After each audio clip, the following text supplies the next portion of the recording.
Kabar lu? Alhamdulillah. Aduh. Lu nggak pernah kelihatan? Iya, sorry. Banyak banget. Muncul ini, muncul itu. Kerjaannya? Kita mau ngopi nggak jadi-jadi. Iya, safar ya? Kadar Allah.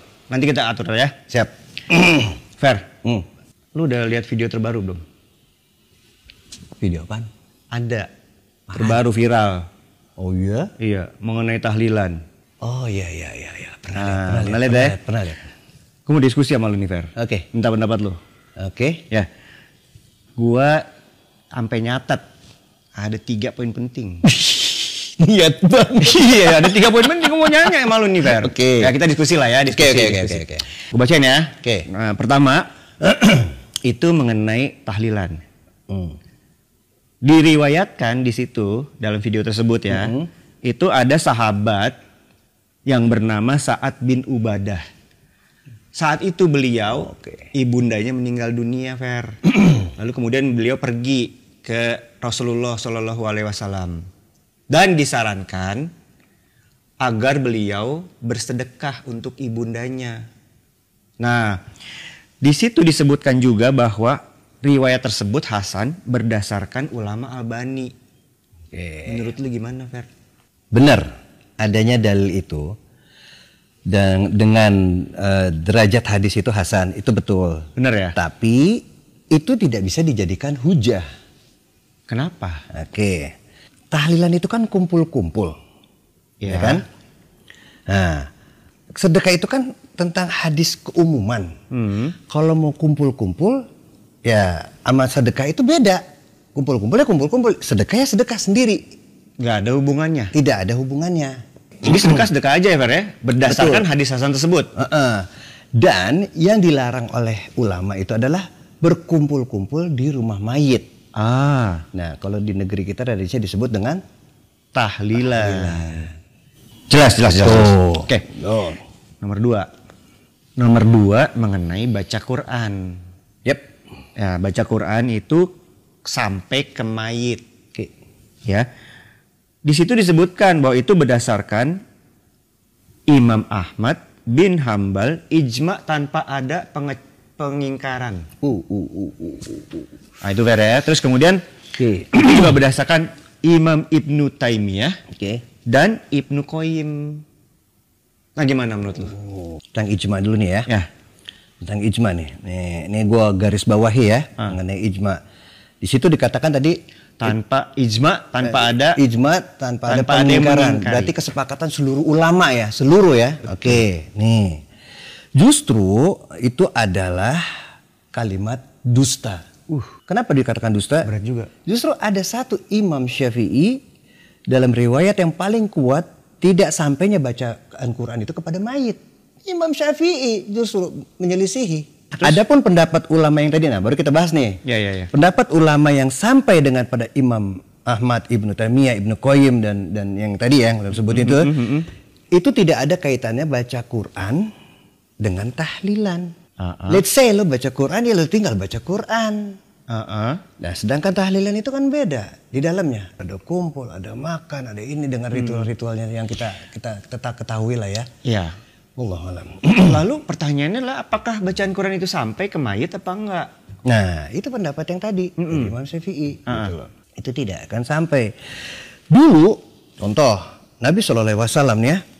Dulu Rasulullah SAW itu sering menziarah kubur, tapi tidak pernah tuh satu riwayat pun yang mengatakan bahwa Nabi mengumpulkan para sahabat untuk baca Quran kepada mayit. Bahkan Rasulullah SAW itu dikatakan adalah Nabi yang begitu sayangnya kepada umatnya. Correct. Tapi tidak pernah melakukan hal itu. Tidak ada satupun riwayat yang menyampaikan. Oke. Clear nomor 2. Oke. Satu lagi terakhir nih, Fer. Banyak banget. Cuma 3. Oke. Iya. Terakhir nih. Ini mengenai 7 harian. Oke. Jadi 7 harian itu adalah dilakukan menurut video tersebut 7 hari setelah berturut-turut ya, setelah kematian seseorang. Oke. Ya. Ini dikatakan dalam video tersebut ada dalam kitab Az-Zuhud karangan Imam Ahmad bin Hambal. Az-Zuhud ya. Hashim bin Al-Qasim. Ya. Meriwayatkan Al-Asja'i, meriwayatkan As-Sufyan, lalu kemudian Taus mengatakan bahwa mayit itu diazab selama 7 hari. Nah, Maka dianjurkan bersedekah makanan pada hari-hari tersebut. Gimana tuh, Fer? Oke. Lu tahu nggak Tawus itu siapa? Siapa Tawus? Tawus itu adalah seorang tabi'in. Tabi'in berarti? Nah, perkataan tabi'in itu tidak bisa dijadikan hujah. Sampai sini ya. Oke. Bisa dipahami ya. Terlebih di zaman Nabi SAW banyak sahabat yang wafat, tapi Nabi tidak pernah melakukan 7 hari seperti itu yang dikatakan seperti yang barusan gitu. Bahkan wafatnya Khadijah, Nabi juga tidak pernah melakukan hal itu. Jadi menurut lo tahlilan itu hukumnya apa? Bukan, tolong ya digaris bawahi. Bukan menurut gue, bukan menurut para ustadz-ustadz. Mereka hanya menyampaikan apa yang dikatakan oleh 4 imam mazhab. Ingat ya, bukan kata gue. Tapi kata 4 imam mazhab itu adalah bid'ah. Pertama, dari mazhab Hanafi. Berkata Ibnu Abidin dalam kitab Aradul Mukhtar, dan tidak disukai mengambil makanan dari keluarga almarhum sebagai kerahmat tamahan, karena itu disyariatkan untuk kegembiraan bukan untuk kesedihan, yang merupakan bid'ah yang tercela. Imam Ahmad dan Ibnu Majah meriwayatkan dengan rantai perawi otentik atas otoritas Jarir bin Abdullah yang mengatakan, kami biasa menganggap berkumpul di keluarga almarhum dan membuat makanannya atau padanya termaksud meratap, yang merupakan bid'ah tercela.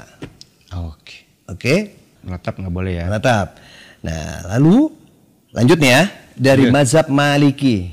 Dalam kitab Mawahib Al-Jalil disebutkan boleh membawa makanan untuk keluarga yang kematian sehari semalam. Dan Asy-Syafi'i menganggapnya sunnah. Dalilnya adalah yang diriwayatkan oleh Abdullah bin Ja'far bahwa Nabi SAW bersabda yang artinya, buatkanlah makanan untuk keluarga Ja'far karena mereka ditimpa perkara yang menyibukkan. Ini riwayat dari Abu Daud. Ya kita bawa makanan. Kita bawa makanan yang disunahkan, bukan yang ditimpa musibah. Kita mengambil makanan yang dia menyiapkan makanan. Lanjut. Adapun keluarga mayat yang menyediakan makanan dan mengumpulkan manusia di sana, maka ini tidak disukai oleh jamaah ulama yang menganggapnya bid'ah. Bid'ah. Karena tidak ada nukilan dalam masalah ini dari salaf, dan itu bukan tempat walimah. Beda nih. Ini perkara walimah sama perkara itu kan beda. Beda gitu. Ya. Nah, ini beliau-beliau ini yang mengatakan gitu loh. Lalu mazhab Syafi'i berkata Imam Al-Haytami dalam Syarah Minhaj, dan yang menjadi kebiasaan berupa keluarga mayat menyediakan makanan untuk mengundang manusia adalah bid'ah yang makruh. Wow. Berdasarkan riwayat yang sahih dari Jarir, ia berkata, kami biasa menganggap berkumpul di keluarga almarhum dan membuat makanan setelah dimakamkan termaksud meratap. Asy-Syarawani berkata dalam Haisiyah, perkataan Al-Haytami, bid'ah yang makruh maksudnya adalah bid'ah yang tidak disukai, bahkan jatuhnya adalah haram. Nih, bukan kita yang mengatakan, bukan. Mazhab Hambali berkata Al-Bahuti dalam Al-Kasyaf Al-Qina, Al-Marudzi menukil dari Imam Ahmad bahwa beliau, dari Imam Ahmad ya, bahwa beliau menganggapnya bahwa perbuatan kaum jahiliyah dan beliau sangat mengingkarinya. Halas. Wallahu ta'ala a'lam. Bentar. Barusan kan dijelaskan bahwa penjelasannya dari salah satu dari Imam Ahmad. Betul. Sementara yang gue lihat di video tersebut itu juga mereferensi dari Imam Ahmad. Jadi gimana tuh, Fer? Justru dengan